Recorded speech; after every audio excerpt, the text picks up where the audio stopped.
Welcome to the One to Another podcast. My name is Joanne, and today we're going to talk about the 4 C's and how to handle them. So, this might be a little interesting to you because you wonder what the 4 C's are. Well, let me tell you about the first one. The first one is compliments. Somebody said nowadays, where all of us are so hard up, the only pleasant thing to do is to pay a compliment.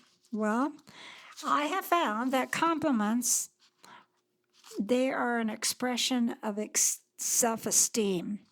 All people need more compliments in their lives. We need to give more of them out to our families, friends, and strangers. We need to hear more of them, even if we have to give them to ourselves. But most of all, what I've learned about compliments is that we need to bask in them. When someone gives us a compliment, we need to take it, appreciate it, and then let it go and sink in to this self-esteem that needs just a little more encouragement. And maybe one of the reasons we don't hear as many compliments that we'd like to have is because we're not very good about accepting them. And so when someone gives us a compliment, we just send it back. I have someone that her husband took her or purchased for her a bouquet of flowers every Friday for 1 year. And every Friday when he'd come home with the bouquet of flowers, she'd say, "Well, why are you buying me flowers? They only last a few days, and then I have to throw them away. I just don't know if you should spend your money that way." She said that every Friday for a whole year. When the year was up, the next Friday, he didn't bring any flowers home. And she said, "Well, where are my flowers?" He said, "Well, every Friday as I brought flowers to you, you sent them back. You said, 'Why are you doing this?' And so I made up my mind when the year was over, no more flowers." Well, she learned a pretty tough lesson. But sometimes when we give someone a compliment, we say, "This whole thing, oh, you know what? I got it at a garage sale. Do you really think it looks nice on me?" Or someone gives you a compliment and you say, "Oh, do you really think so?" It was really nothing. Remember, if we send good things away or are not open to receiving them, at some point people may no longer bother with us. And who is to blame? No one enjoys hanging around an ingrate, and that's exactly what we are when we discount the compliments given to us. And so I think one of the 4 C's is compliments. I think we need to learn how to give them, and then I think we need to learn how to receive them. And I also think we need to start accepting the compliments. And I think that every time someone pays you a compliment, accept it as a gift in your life and be receptive. I think it's important to say, "Thank you. I'm so thankful that you noticed." Or if you speak and you give an inspiration moment and you sit down and nobody ever says anything, then you think, "Wow, nobody must have been listening." So those are times when we have to say to ourselves, "You know what, I did the best job I could. And I really believe that deep down somebody was listening. It's just that nobody said anything." So how do you start giving compliments? Become abundant with your compliments to others. A single compliment can penetrate beneath even the most sophisticated mask to soothe a troubled soul. The person you think needs compliments the least is probably the one who needs them the most. Cultivate the habit of giving 1 compliment a day to another human being. You'll feel good when you do, and soon it becomes one of your good habits. Remember, just as words can hurt, words can heal. So, how about it? Are you going to be one of the people that starts giving compliments and receiving them? Now, the second C has to do with complaints. Ralph Ralph Waldo Emerson says, if you have not slept, or if you have slept, or if you have a headache, I beseech by all the angels to hold your peace and not pollute the morning. So you got to get up in the morning and say, good morning, Lord, or good Lord, it's morning. So complaints we know. We know that people gripe, moan, groan, and whine. Probably the only person on the face of the earth who didn't ever carry on that way was the late Mother Teresa. And I have learned something about complaints. Do you grumble when the house temperature drops to 60 degrees, yet untold millions in the world who do not have shelter? Do you complain on a day it's raining, and yet a large segment of the world is shriveling up in drought? Do you groan when you say, I miss my dinner, yet thousands who go to sleep tonight without food will not waken in the morning? You know, grass is not greener on the other side of the fence. We need to learn how to move away from complaining. I think that one of the greatest challenges that we have in our world is what I hear called the age of envy. So, how do you release complaints? Well, you can write them out in your journal. You can shout them in the shower.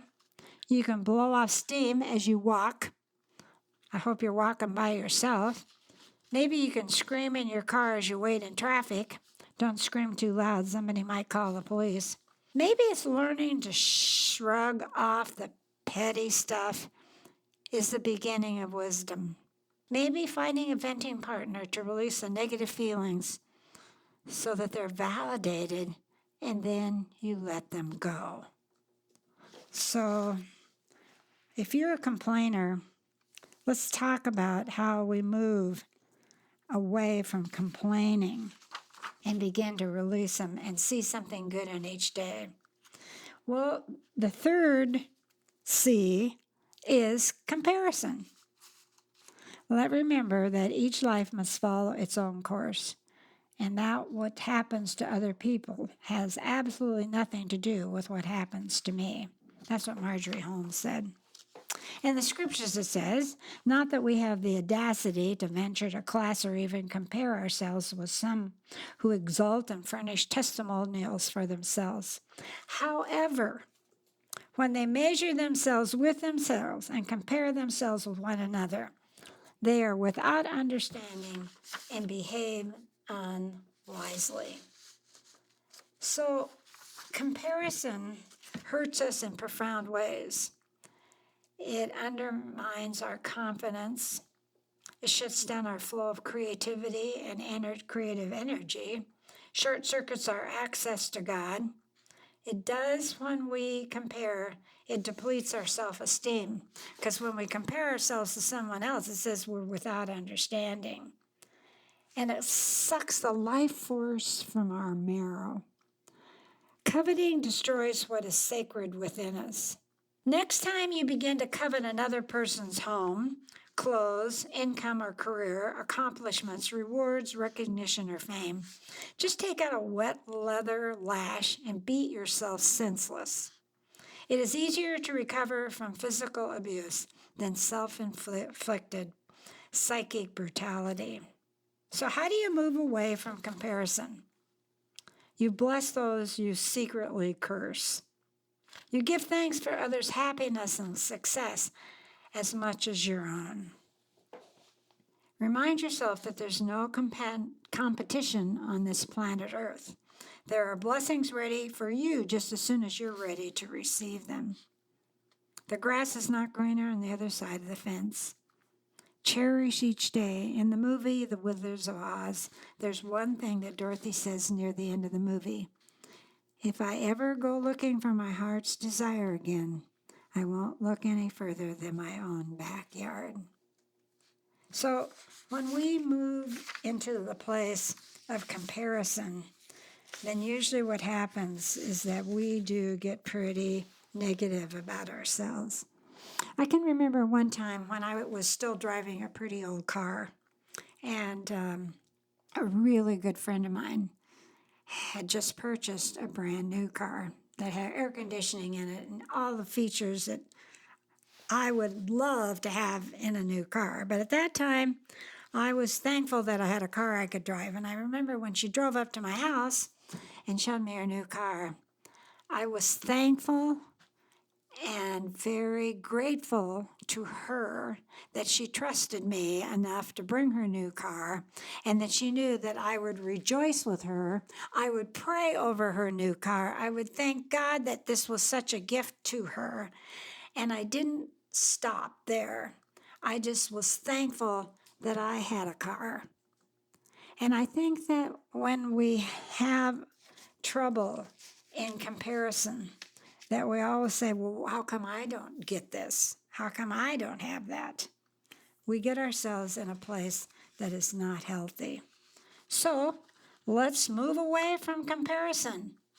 And, bless those who secretly you want to maybe curse because they got all this stuff. And, the thing about stuff is it's temporary. It doesn't last forever. But your friendship with that person that just got something new will last through eternity. So what's the most important? So contentment is the fourth C and how to handle them, especially when you're walking through the grieving process. And there's a scripture that says, I have learned the secret of being content in any and every situation, whether living in plenty or want. The secret is I have learned. Clearly, contentment doesn't just happen. We have to seek the source, accept God's unconditional love. And I believe that the power in learning to be content is to be grateful. And gratitude is in the heart of contentment. A truly happy person is thankful, appreciative, and sees the world from, I believe, a glass half full. Gratitude means appreciating what you have rather than yearning for what you don't. When gratitude dominates our thoughts and feelings, we are sure to be deeply satisfied. Contentment is accepting from God's hand what He sends because we know that God is good, therefore, what He gives us is good. The more we choose contentment, the more God sets us free. Being content with what you have usually is not for the fact of contentment, but for the fact we are grateful that we just have what we have. Discontentment has so many disadvantages. One wonders why it's so popular. It suffocates freedom, leaving us in bondage to our desires. It can poison relationships with jealousy and competition. We can grumble against God. Discontent destroys your peace, robs you of joy, makes you miserable, spoils your witness. It leaves us friendless and full of self-pity. Advantage of contentment: freedom, rest, peace, a wonderful component of good health. You don't have to worry about the latest styles or what we're going to wear tomorrow, and you don't fret over your wrinkles or your graying hair because you just accept what's coming and with a thankful heart. I feel that people who are out of debt and have no debt have time for gratitude even in small things. They have time for relationships because possessions do not own them. Did your house or your car ever say, never will I leave you or never will I forget you? I watched on TV recently a $1 million house was burned to the ground in 10 minutes. And so instead of getting, try giving. In learning this whole idea of contentment, I feel like God needs to come first. Possessions come second. Possessions are to be used, not loved. And so I just think this whole idea of contentment is very important in our lives to learn to be a happy, appreciative person. So, how are you going to do in your walk and wherever you are in your life, whether you've just gone through a loss, or you're in the middle of one, or at the end of one? How are you doing with compliments? How are you doing with complaints? How are you doing with comparison? And how are you doing with contentment? So, in my life right now, I am getting ready to sell our home. I know that this house is too big for me, and it's also, there's been some, there's part of the will that says part of the house goes to Ron's children. And so I have been learning to let go of what's in the house, how I have loved being in this house with Ron. But as I've been going through boxes and drawers and seeing what I need and what I don't need, I've learned that I can live in a lot less. And so I am going to be having a garage sale in late May and one day, and I'm going to see what I can let go of. And then I'm going to take what I feel is important in moving forward to a new home, where I'll be living is in Hope Village. So, I've learned all these things. So I'm not just talking to you about stuff that I haven't walked through. And I can tell you that being content is the greatest gift that we can give each other. I remember a story when I was married to my late husband, Dwayne. And it was a time in our lives when Dwayne had just invested in a large, some property that had, I can't remember how many apartments, maybe 12 and a house. And we had bought this and we were going to use this as our retirement money. And unfortunately, some things happened and everything didn't turn out the way we thought it would. And so I remember that one night at dinner, Dwayne said to Amy and to me that life is going to be pretty tight for the next year. And he said, I will make sure that all the bills are paid and I will give Joanne money so she can go and buy groceries, but there's no new items that will come into the house this year. There's no extra money. We're going to live on what we have because I need to get through this particular project and I'm going to have to invest a lot of money into it. And so we're just going to learn to be really content with what we had. And so what Amy and I would do, we went shopping once in a while, but when we go shopping, because there was no money to buy anything, no shoes, no clothes, nothing. And we had a lot already, so we could just be content with what we had, but we would go maybe into a store and we'd look at something new and we'd pull it out and say, wouldn't this look nice on Aunt Kathy? And we put it back and say, Aunt Kathy looked great in that. And we tried in that whole year to be content with what we had. And if we did find something that would look good on somebody else, we just thought, this is for someone else, not for us. Well, the year finally ended. And we were eating dinner together. And Dwayne said, you two have been wonderful this year. You've supported me in every way possible. And we have not invested any money in anything except paying the bills and food. And now the time has ended. I have finished the project. They're all rented and life is moving forward. And so he said, I have a gift under your plate. And I'd like you to pick up your plate. And so we picked up our plate, and under Amy's plate and under my plate was a $500 bill.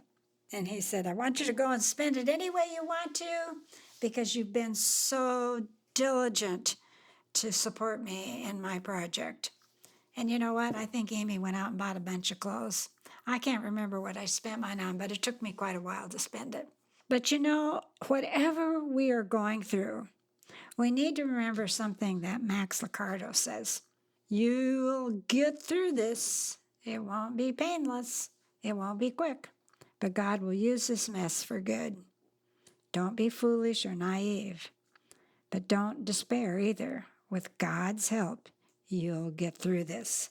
So wherever you are and whatever you're working on, you're going to get through this.